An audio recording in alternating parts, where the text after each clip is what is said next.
ये ज्ञान विज्ञान का नाश करने वाले महापापी काम को अवश्य बलपूर्वक मार डालो। भगवान आदेश का ज्ञान विज्ञान नाशनम पाप मानम प्रजयहीनम।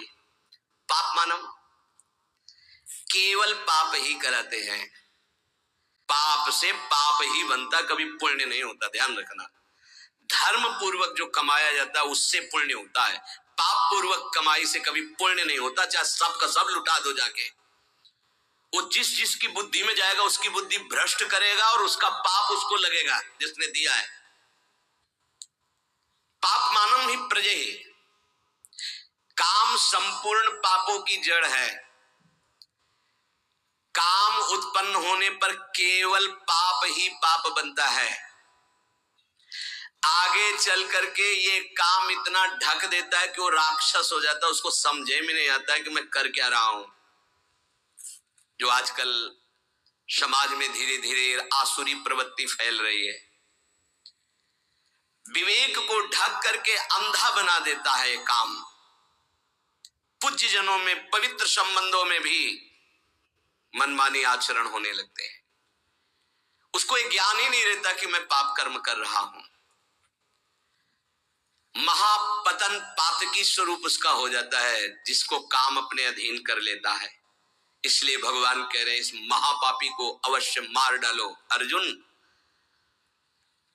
जैसे कुछ लोगों की सोच, सत्संग सुना तो लगा गृहस्थी मार्ग ठीक नहीं, चलो छोड़ देते हैं। दो मार्ग हैं भगवान के ही बनाए हुए, एक निवृत्ति मार्ग, एक प्रवृत्ति मार्ग। अगर आप प्रवृत्ति मार्ग में प्रवृत्ति से ठीक से चलेंगे तो गृहस्थी में रहते हुए भी आप निवृत्ति माने जाएंगे। कैसे?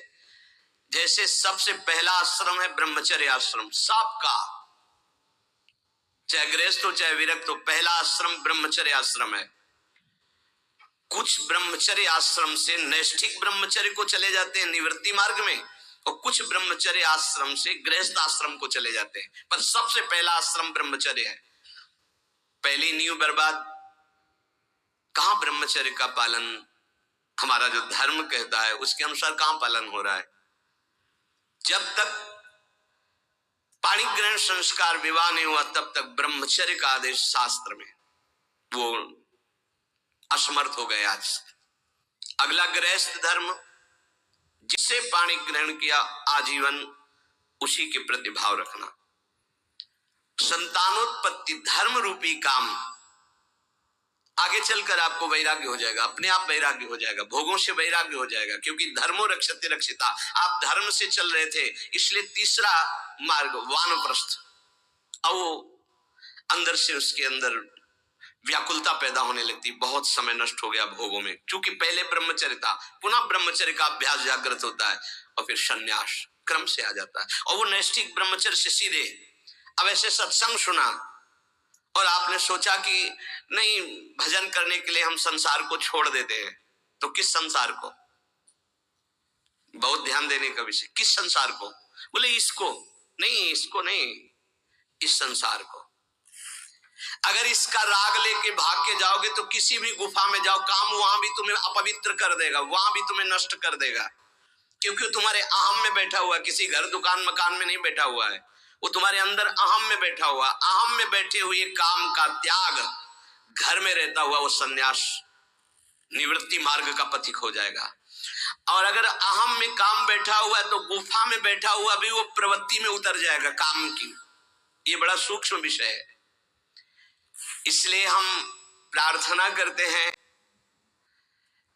कि काम छोड़ने का विचार किया जाए। काम का मतलब है मलिन भावना, कामना।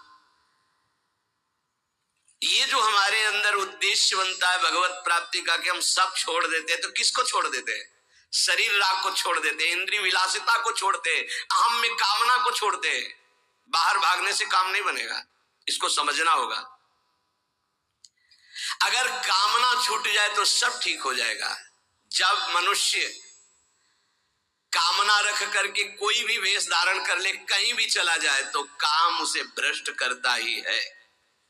चाहे गुफा में बैठ जाओ, जंगल में चले जाओ, कहीं भी चले जाओ, मनुष्य के अंदर जब तक अहम में कामना रहेगी, जन्म मरण बंधन में पड़ा रहेगा, चाहे जहां भाग के जाए, चाहे जिस भेष को धारण कर ले, वो अंदर बना रहेगा। ये शास्त्र है, समझिए। ये जड़ पदार्थों की तरफ आकर्षण जड़ शरीर की अहमता से है कि मैं मनुष्य हूं, मैं पुरुष हूं, मैं स्त्री हूं, इसी में काम बैठा है। इसका त्याग करने की बात कही गई है। पशु पक्षियों तक को ये अपने अधीन किए हुए हैं। मनुष्य में एक शक्ति है जिसका नाम विवेक, ज्ञान, उससे बच सकता है। इंद्रिय जन सुखों में, भोगों में, पदार्थों में जो कामना हो चुकी है, यही नहीं समझने देती कि मैं दिव्य भगवान का अंश हूं।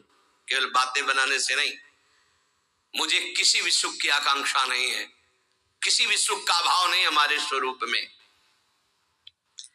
जब भोगों में रुचि बढ़ जाती है तो फिर रुपए का महत्व जागृत हो जाता है। रुपए में जब महत्व, तो फिर रुपए की गिनती, बैंक बैलेंस कितने हुए, बोले इतने, बोले और इतने हो जाए, और इतने हो जाए, बढ़ता चला जाता है।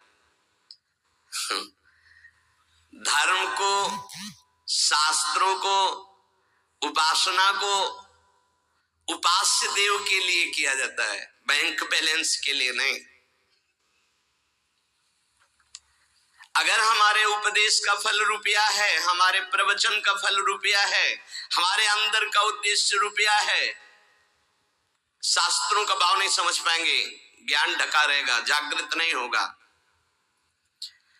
रुपये में सुख नहीं है, रुपया से भोग मिलते हैं, भोगों में सुख नहीं है, रुपया की गिनती में सुख आ जाएगा, अहम सुख। ये सारी कामनाएं अहम सुख में बैठी है। उपासक, इंद्रियाणि पराण्याहुः इंद्रियेभ्यः परम मनः, मनसस्तु परा बुद्धिर यो बुद्धि परतस्तु सः, एवं बुद्धि परम बुद्ध्वा संस्तभ्यात्मानमात्मना, जय शत्रुं महाबाहो कामरूपम दुरासदम्।